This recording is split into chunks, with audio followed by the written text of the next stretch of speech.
রাজধানীর কারণ বাজারে প্রায় 15 মিনিট আগে ভয়াবহ অগ্নিকাণ্ডের সূত্রপাত হয়েছে। আমরা যদি সরাসরি একটু দেখানোর চেষ্টা করি, এই মুহূর্তে কিন্তু আগুন নিভানো সম্ভব হয়নি।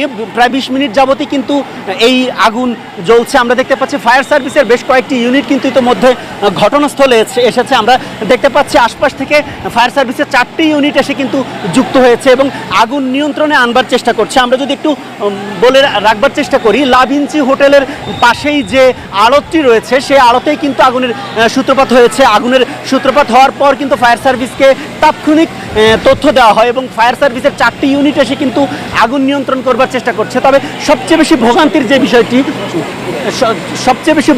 বিষয়টি সেটি হচ্ছে যে উৎসুক জনতার ভিড় কিন্তু লেগেই রয়েছে, যে কারণেই কিন্তু আসলে ফায়ার সার্ভিসের যে টিমগুলো রয়েছে সেই টিমগুলো কিন্তু সঠিক সময়ে এসে এবং আগুন নিয়ন্ত্রণে আনবার জন্য যেই কার্যক্রম